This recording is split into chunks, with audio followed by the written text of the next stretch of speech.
Hello freshmen, welcome to Mr. Fink's YouTube video series for your vocabulary words. This is Unit 1 for Level D. First word is admonish. The second syllable has the accent mark. It is a verb. It means to caution or advise against something or to scold mildly. You can see the mother there scolding her daughter. She's admonishing her. The synonym, reprimand. Antonym, praise.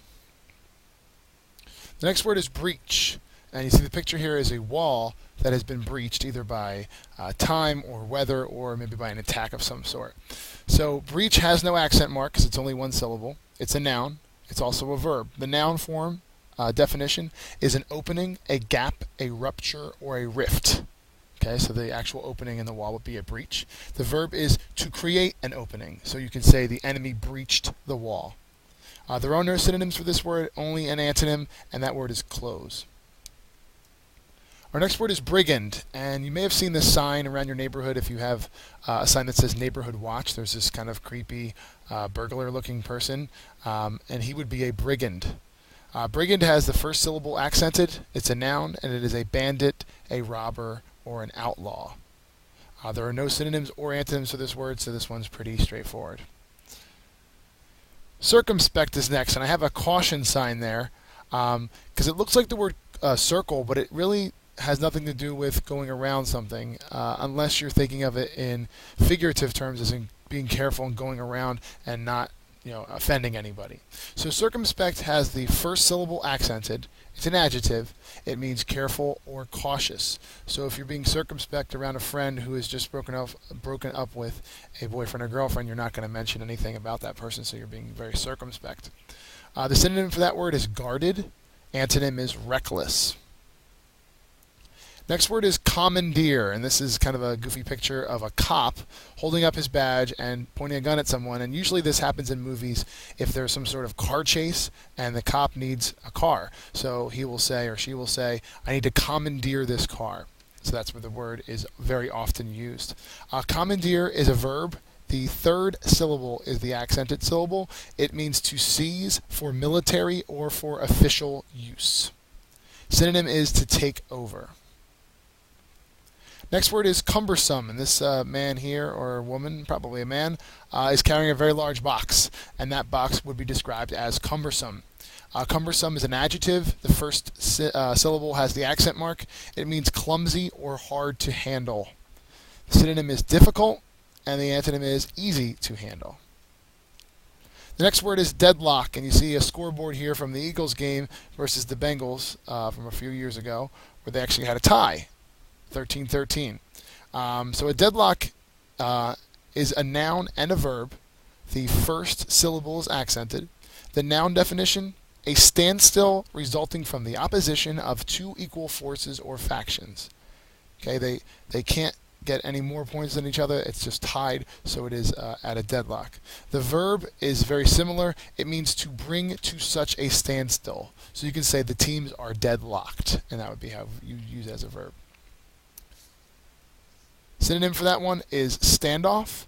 Antonym is breakthrough. And they're at the top of the next page. Number 8. The word is pronounced debris. It's almost as though the S is silent. Okay? So debris has the second syllable accented. It is a noun, and it is scattered fragments or wreckage. Is debris. So this looks like some sort of airplane crash. So the wreckage from that would be the debris remaining from the crash. The synonym for debris is remains. If you look at the next word, it has two different forms, a verb and an adjective. It also has two different pronunciations. Okay, the verb form, if you look, has a Z sound at the end, so it's diffused. And the adjective form has an S sound, so it's diffuse. Okay, so the verb form, diffuse, means to spread or scatter freely or wildly. So you see those dots are all kind of scattered about. If you've heard, like in an action movie, somebody say, diffuse the bomb, well, what happens is the person has to cut a wire and separate it or scatter it, spread it out, so that the bomb won't go off. The adjective form is the other one. Other picture that's there is a person talking and no one's paying attention. So the definition is wordy or long-winded. Okay, and hopefully I'm not being that with this video. The synonym for the verb is disperse. The synonym for the adjective is verbose. And the antonyms concentrate and concise. Number 10 is dilemma. I think many people are familiar with this word, so this should be pretty easy. The second syllable has the accented mark. It's a noun. A difficult or perplexing situation or problem is a dilemma. So deciding something as simple as where you're going to go to eat tonight, or which priorities do I need to set in terms of studying or something like that. The synonym for that one is a bind. If you say I'm in a bind, I'm in a difficult situation. And the antonym cinch. The next word is efface. The second syllable has the accent mark. It's a verb, and it means to wipe out. So if someone erasing a chalkboard, if you want to think about it that way, that's just wiping something out, whether it's you take some weed killer and you're wiping out the weeds in your garden, or you're erasing something on the chalkboard. The synonym for that one is erase, and there are no antonyms. Next word is muddle, and this is a person here standing in a lot of mud, so hopefully you can kind of put that together with the word muddle and mud. It's got two forms, a verb and a noun. The first syllable is the accented one. It means to make a mess of. Okay, so you muddled the project if you're the person who kind of ruins things for your group. The noun form is a hopeless mess. So if someone was to walk through the mud and then walk through a house, it would be a hopeless mess and be really hard to clean up. The synonyms: mess up for the verb and disorder for the noun, and the antonym: neatness. The next word is opinionated, and again I think you're familiar with this word because I think you're familiar with the word opinion. So opinionated is an adjective. It's the second syllable that is accented. It means having a closed mind. Having a closed mind. You have an opinion, and yet you don't want to accept anyone else's opinion in that regard. So you have a closed mind. The synonym is inflexible. The antonym: open-minded. Turning the page to number 14, their word is perennial. And they see two pictures for this one as well, because there are two pretty different definitions for this word. So perennial has the second syllable accented. It is an adjective and a noun. The adjective form is lasting for a long time. So when you get a tattoo, for the most part, it's there forever. So that's why the picture of the tattoo is there. The noun form, a plant that lives for many years. Okay, so those are daffodils. I have those outside of my house, and every spring, regardless of the weather, don't have to plant them again. They just come up out of the ground about March, early March every year, and they come back every year, so it's a perennial. The synonym for perennial is recurring. The antonym is short-lived.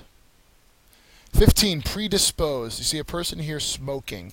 If someone in your household smokes or smoked when you were a child, or when you were perhaps in your mom's stomach as a baby, you might be predisposed to a few medical conditions, and that's what a lot of times where you hear this word is in terms of medicine. So predispose has the third syllable accented. It is a verb, and it means to incline to beforehand. So before you were even born, because your mother or father or whoever smoked, you may have some issues in terms of medical issues after you were born. Okay, for instance, like my family, I know that cancer runs in my family, so that I've predisposed to having cancer since other members of my family have had it as well. Synonym for that one is liable to. Antonym is shield from. Next word is relinquish, and you see a painting here of two armies, and one army is surrendering, and that's kind of what relinquish means. The second syllable is the accented one. It's a verb. It's to let go or to give up. At some point, your parents will relinquish control over you, most likely if you go off to college. Okay, they have to let go at some point, and that's what this army is doing. They are giving up. The synonym is surrender. Antonym is to keep. Next word is salvage. Salvage, again, has two forms, a noun and a verb. The first syllable is the accented mark. It's the verb form of it is to save from fire or shipwreck. The noun, property thus saved.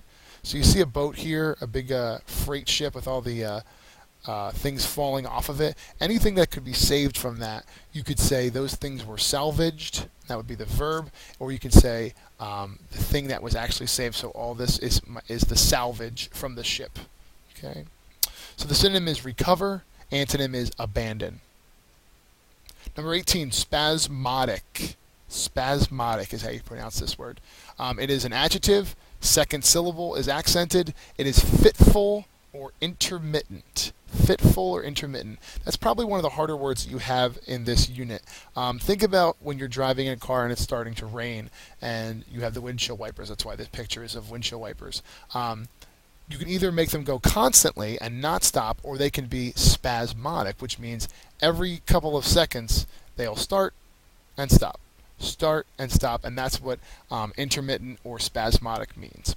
The synonym is occasional. Antonym, steady. Two more to go here. Spurious, number 19. It's an adjective. First syllable is accented. It means not genuine, not true, or not valid. So a picture here is of Monopoly money. Obviously, it's not real. So something that could be described as spurious. Synonym for that word is counterfeit. Antonym is valid. And last one is unbridled. And you'll see a picture here of a horse. That thing around the horse where the person's holding onto the reins, that's called a bridle. Okay, so unbridled, like that, would mean lacking in restraint. So if you have a horse with no bridle, you can't control that horse at all. Okay, so think about it like that. It could be that teenagers could be unbridled as well. It doesn't have to be an animal in that regard. It is an adjective, and the second syllable is accented. The synonym is unchecked. Antonym is restrained. All right, that's it. Good luck. Get to studying.